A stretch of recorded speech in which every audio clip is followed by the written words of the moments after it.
Good morning, everyone. We are continuing here in the words of the PELE YOETZ. We left off in this idea of the really marriage that has gone south and sour and how a woman is going to deal with that when her husband really is somewhat of a tyrannical animal. I guess that would be the nice way to say the way that the PELE YOETZ is describing it, how a woman should approach it. And we did point out yesterday that although the PELE YOETZ is saying to a certain extent that a woman should be makabel min hashamayim, she should accept her lot, what has happened to her from the heavens, and deal with it and work with it. Nevertheless, we live in a world right now where when you have such marital conflict and strife, you do need to go get help. You need to go and speak to someone, whether it's your Rav, whether it's your Rebbitzin, whether it is a psychologist, a psychiatrist, a marriage counselor, a therapist. And sometimes the marriage gets to such a place where major decisions of continuing or ending, God forbid, has to be made. But it can only be made in the proper, sound-minded way, not with impulsivity, not with anger burning inside of you where you just write off the other person. It's a very tricky place for a couple to be in, and they should please go and speak to someone that they can confide in and trust, who has experience in these areas, that they know that they can get a proper outlook on how things should progress. But he does write over here something that is very important, even if your marriage is not holding by breaking, but it's something that's very important for a person to keep in mind. And we see this much too often in today's world. And he writes the following. And he says like this: V'kol shekain, all the more so, sheloi segala le'aviha v'ima v'acheha shum davar me'ra'asa v'dacha v'tza'ara. This woman who is feeling stressed out from her marriage, she should not go and reveal this information to her father, to her mother, to her brothers, I guess her sisters, about any of the ill feelings and the pressure and the tsar, the pain that she is in. What gain does she have from the fact that her father and her mother and her siblings are now in pain over her? She'd tsar b'nefesh. They now have real tsar nefesh. Their neshamas, their souls are in anguish. And furthermore, a father and mother can't sit by quietly as they see the daughter getting destroyed. They're not going to sit there and watch as the daughter is crying and falling apart, and they're blaming everything on the husband. They're going to go out and start a fight. They're going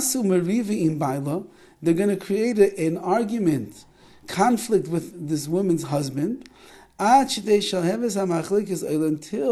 the fires of conflict will be they will increase. And this woman, the wife, who she was just venting to her mother and her father and her siblings, she's going to be the one that bears the iniquity. Why? She'll end up eating the fruits of her actions in this world. Her husband now will despise her even more.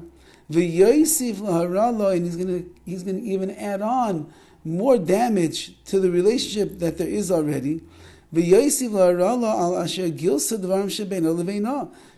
he knows that she revealed things to her husband, to her parents, and to her siblings, and that's why everybody's now jumping on him, and they're calling him, hey, listen, Moshe, we heard the other day such a thing went on. That's the call he gets from the father. Then he gets a call from the mother, Moshe, you know how much we love you and we care about you. What's going on with you and our daughter? That's the call from the mother. Then he gets the call from the tough guy brother over there. Hey, Moshe, what's going on over here? What are you doing to my sister? How does Moshe feel right now? He's being attacked on all sides. And when he's being attacked on all sides, he's going to react. And he's going to become very defensive. And when he becomes defensive, he's going to go on the offensive against his wife. He's going to make things even worse. So what do you gain? Again, I'm not saying over here that a woman should sit around and wallow away in misery.